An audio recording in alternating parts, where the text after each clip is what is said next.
What if I told you that intelligence is not always a gift, but sometimes a burden?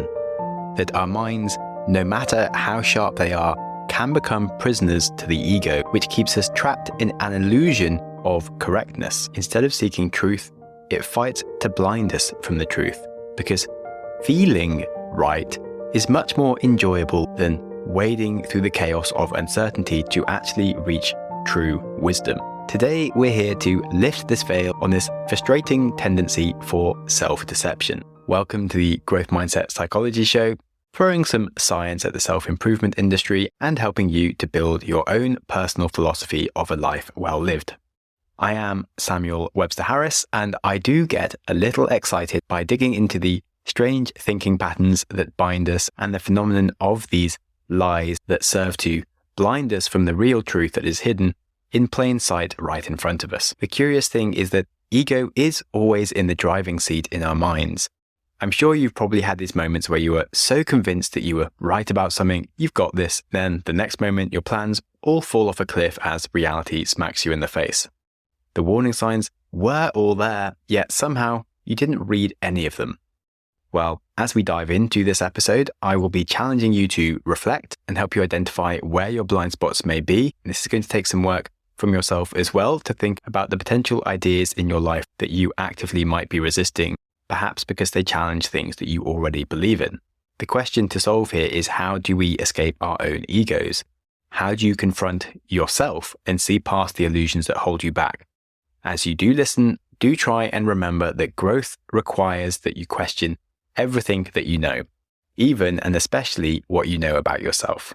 So it's going to be a mind-boggling and fun episode today for you. I do think 70% of the content is actually stories, so it won't be too hard to listen to in case you don't feel like hard self-work. That is also fine.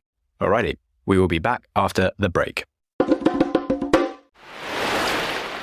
Did you know that a higher IQ can actually increase your capacity to make mistakes? You can become blind to interpreting the data in front of you if it proves you wrong. Why? Well, all people are reasoning machines. And most of that reasoning goes into just explaining the world in a way that makes us seem correct, so that we are just logical in our own brains and we're people that wander the world in complete bliss and doing things right.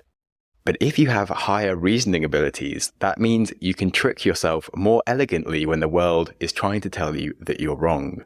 Today, we're talking about the ego, cognitive biases, and how we can become more right and stop being idiots.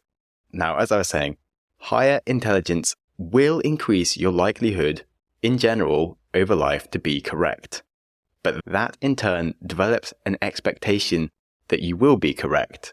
This can lead to stubbornness because you will often correctly assume that you are right when you're talking to other people because you think you're smarter than them. When you're being told that you're wrong by other people that haven't actually grasped half of the information that you've already processed, it's a tedious thing that you're used to and that you're just expecting to be right.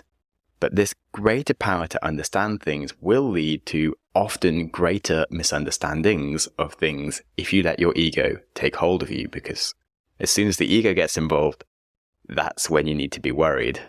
If you see a contradictory idea or evidence that offers you valuable insights, it can be easily wasted. Your strong creativity and reasoning skills will quickly explain this information in a beautiful package that fits what you want to believe rather than what is true. And that can inhibit your long-term improvement, that can impair your growth mindset. And even if you're someone who thinks you really like to improve and that you're always working really hard, you're probably only working on the things that you think you need to improve and not that you actually need to improve. You might be reading some of the best information out there, but you won't be gaining any of the wisdom because you won't let it challenge your own thinking. As Stephen Bartlett says, you can read many books, but they're wasted if you can't read yourself. So, okay, how about you? Do you think you're kind of smart, or are you aware that you're not that capable? It's easy to listen to what I've said so far and think that the people I'm talking about are just idiots, those smart asses. They are definitely not like you at all. They are stubborn and don't listen to facts, but you, of course, like to interpret facts as you see them and learn from whatever's there.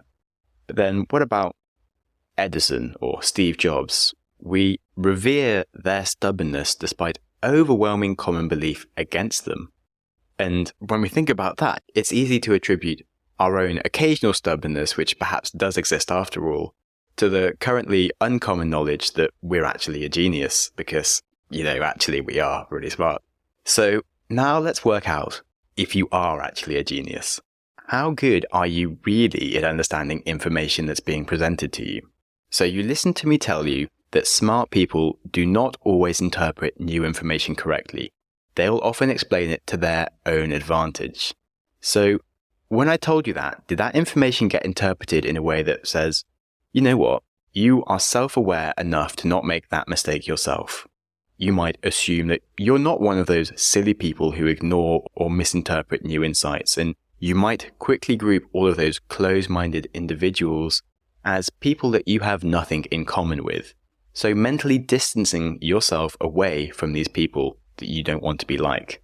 Well, that means your creative reasoning, your ability to interpret data, has efficiently explained the information that I just gave you in a way that fits seamlessly into how you think about yourself. It explained that information in a way that says that you are great, there's nothing to challenge you in what I'm telling you, you became aware that there are more idiots in the world, but you're definitely still wonderful and not one of them. Did you listen to me saying that, and did you think honestly that you might make that error a lot, that it might apply to you?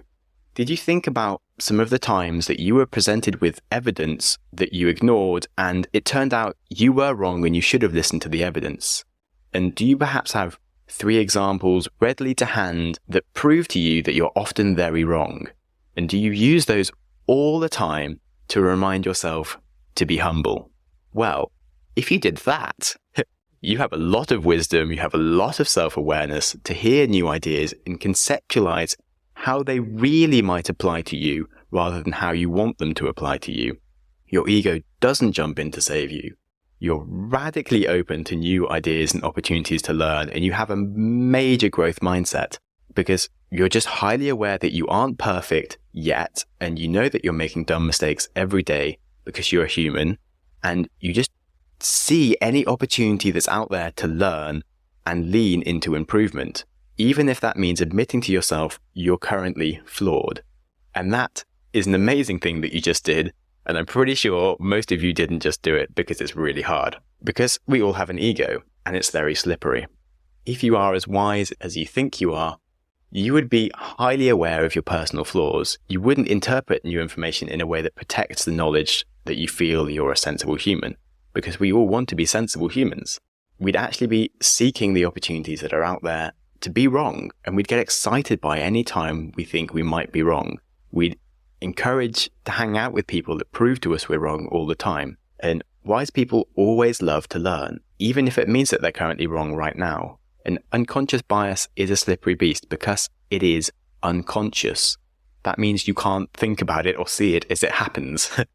And if you knew you were making mistakes as you were doing them, you wouldn't be doing it. So logically, it's kind of impossible to see a mistake that we're making as we make it because we wouldn't be making it. We can only learn from these mistakes through very open self-reflection and listening to others when they tell us that we're wrong. Anyone who thinks they don't have unconscious biases is already lost because we have them all the time, and they will live a life of being ruled by their biases because they don't have any awareness that they have them. Your ego is so efficient and fast because we don't have time to be aware of it. It's there to protect us. It's evolved to give us confidence instead of questions. So firstly, we have to accept that we are mostly wrong, and only then do we have the chance of being right. So, how can you unbias yourself? Like I said, do you have 3 examples of when you were very ignorant and stupid and ignored information? And no judgment here, because as I said, it's really hard to notice yourself doing this. And 99% of the mistakes you make every day won't be accessible to you. So just try and write 3 of them down.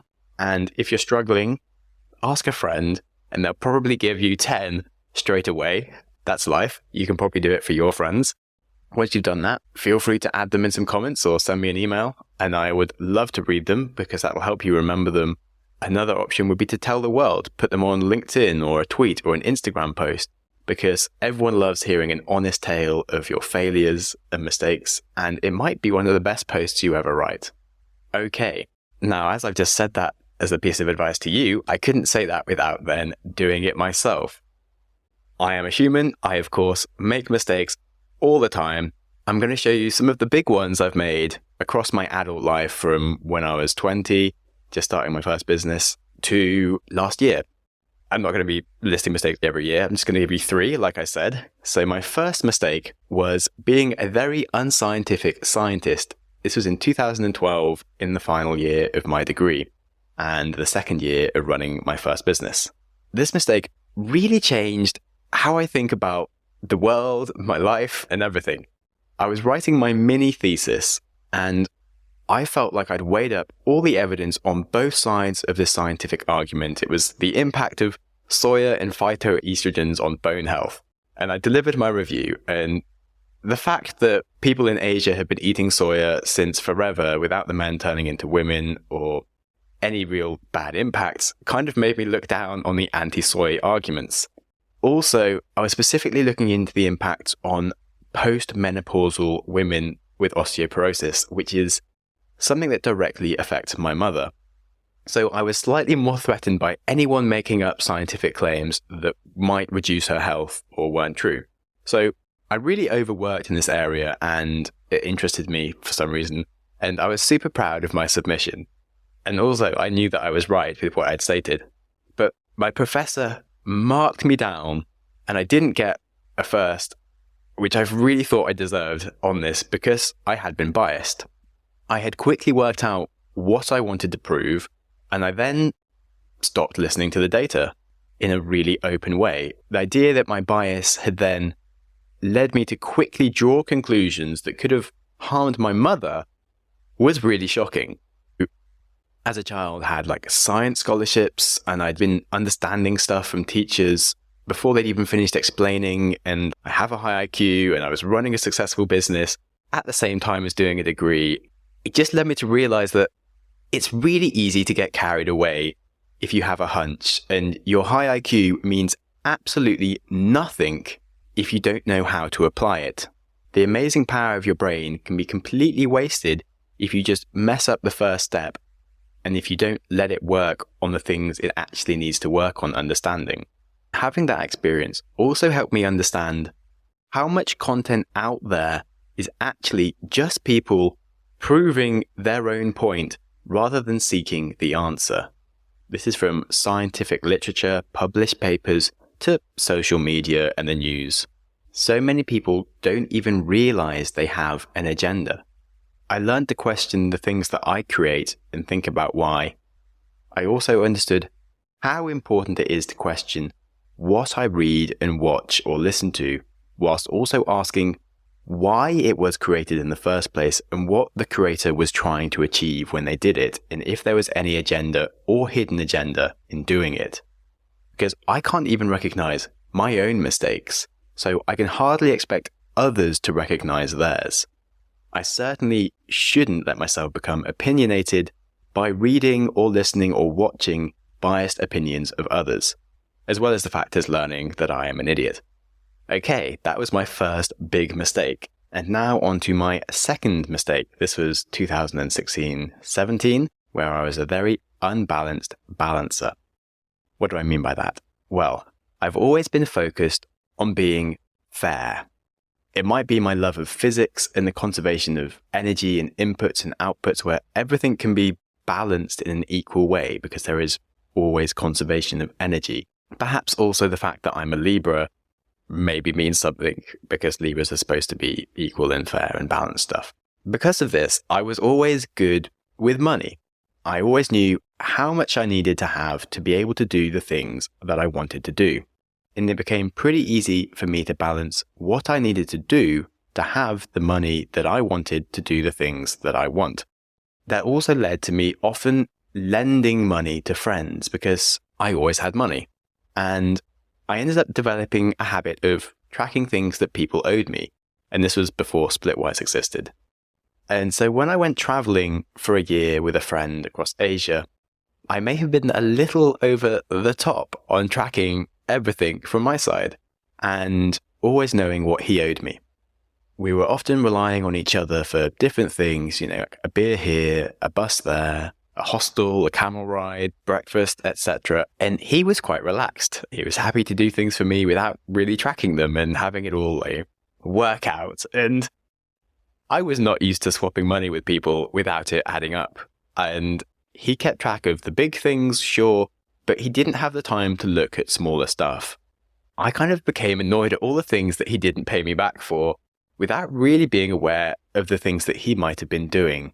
Also, at the same time, we were working together doing some contracting and earning way more money than you would expect some backpackers on a shoestring bumming around Asia to be earning. And I just became kind of frustrated. Despite the fact that we had good incomes and he was helping me with my income, I did just often become frustrated and would sometimes be passive aggressive in the odd moment or complaining about him not being kind. And we had a few arguments, but I totally felt like he was being a bit of a melon. It was towards the end of that year that I took a 10-day Vipassana retreat, which is a 10 days of silent meditating, and it's an inwards journey for yourself of self-reflection. And it's only with such an extended period of silence that you can really peel away the layers of your ego and actually really reflect on who you are and how you are, and actually look at yourself without always interpreting the thing that you're doing as the correct thing. And by peeling away some of the layers of my mind, I was actually able to glimpse the reality of my situation with my friend that I was traveling with. During our travels, I was totally unaware of half of the information in front of me, because he was the one being kind all the time, and I was the one starting battles that didn't need to be fought. I was getting annoyed over a few dollars, whilst he was helping me to earn thousands, and all the frustration and problems were entirely started by me. They were only started because I was trying to be fair, but instead I was blaming him for headaches that I was creating. I was being a massive melon. And that's a really good example of how much of an idiot I was. There you go. That was my second big mistake. We're now going to have a quick break for some advertisers to keep the show running, and then we will be back to hear about my third big mistake and how my ego caused a major failure in my last business. And I hope you are enjoying this story time as much as I am. And then after that, I'll break down some of my top lessons on how to become more aware of our sneaky ego in the present moment as it happens, rather than reflecting years later on how stupid we were, because it's, of course, much better to realize in the moment. Okay, you are welcome to skip the ads, but please do stay tuned. All right, now coming up to some more recent things. Mistake number 3, being an unentrepreneurial entrepreneur. This was 2020, 2021, maybe a bit of 2022.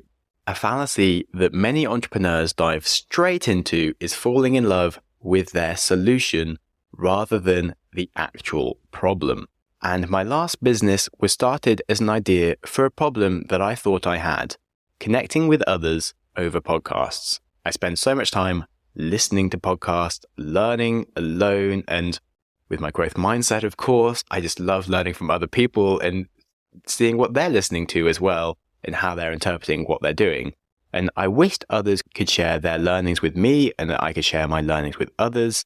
I just wanted to be inspired by things that people were doing. And I was like, an app that lets you see what everyone listens to, where you can add comments and share clips, is what I need in my life, and it's what everybody else needs.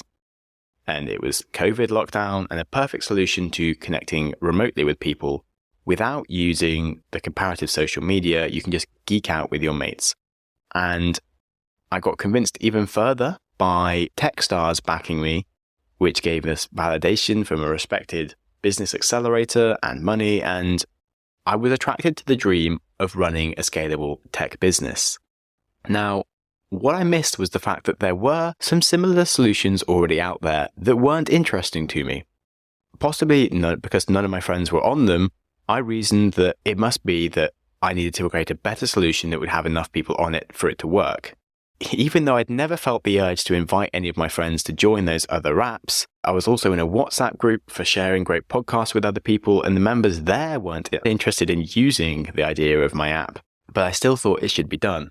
When Clubhouse came out, there was a flurry of live social audio apps, and my co-founders at the business wanted to pivot our company to the user-generated audio clips thing, and there was a whole wave of startups that started doing this.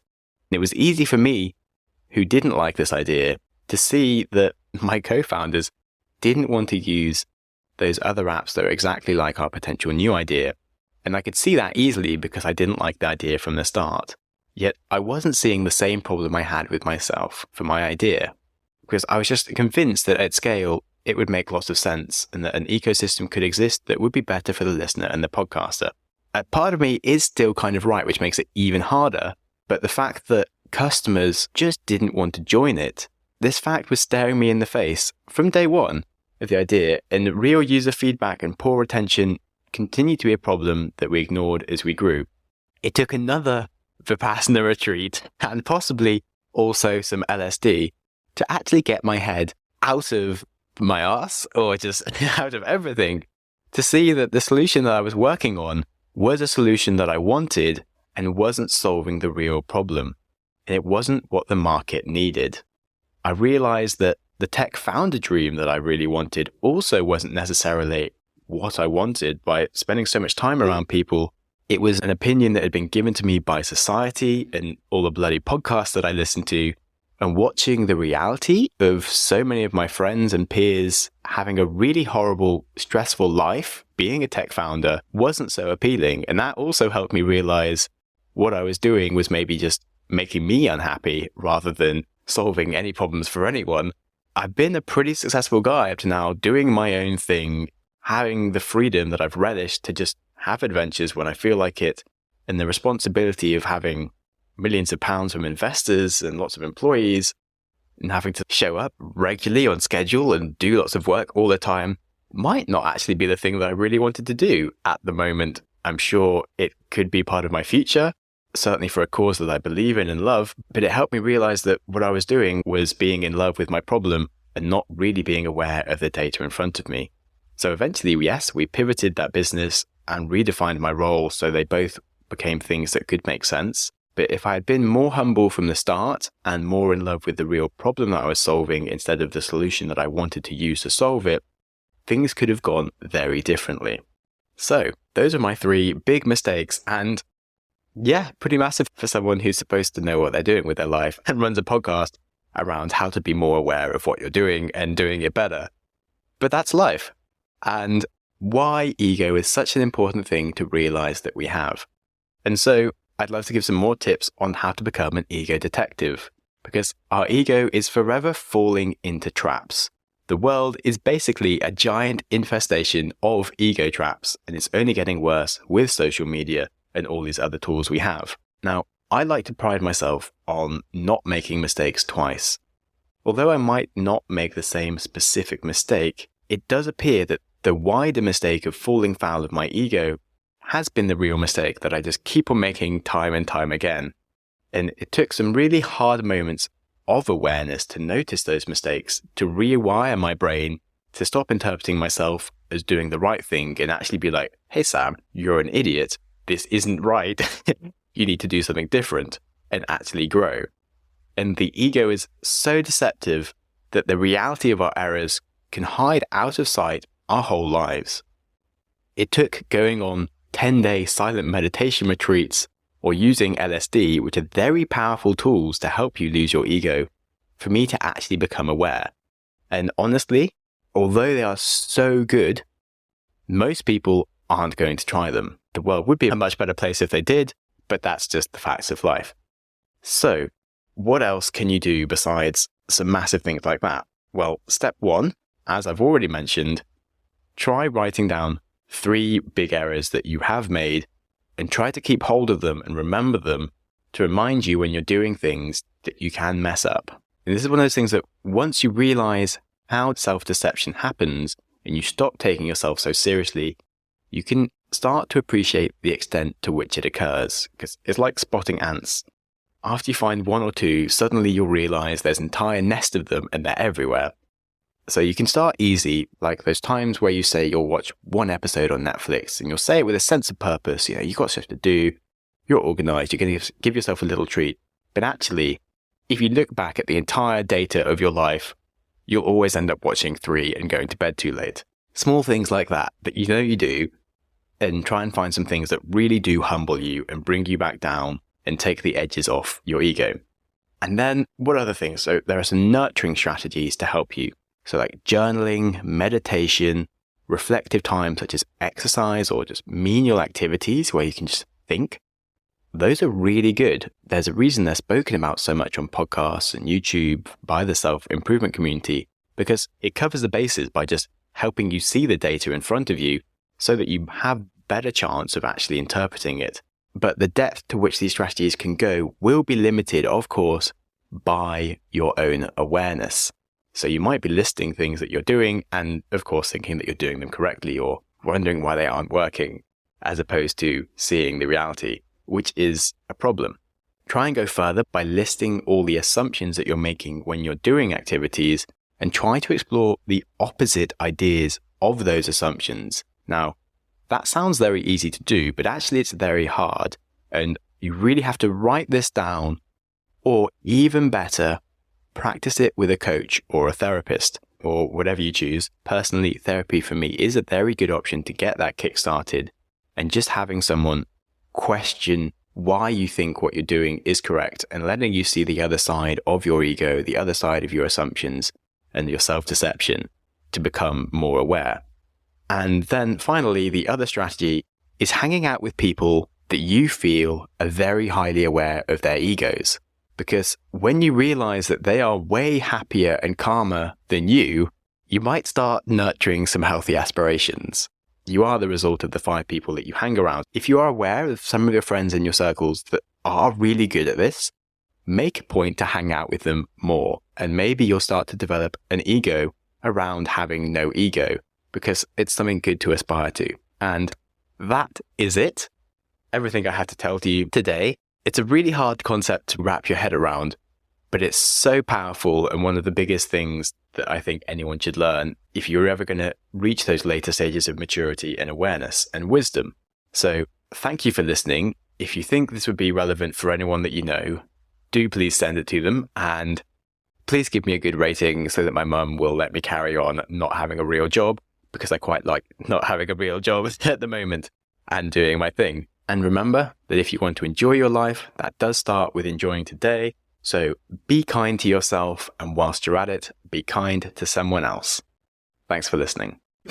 Thank you so much for listening. Go you! Your consistency to reach the end of an episode is legendary. My hero! But when we learn things, it's important to reflect. So I politely invite you to take a pause, rifle through the biggest ideas you just heard. So here's your opportunity to hit pause and have a think.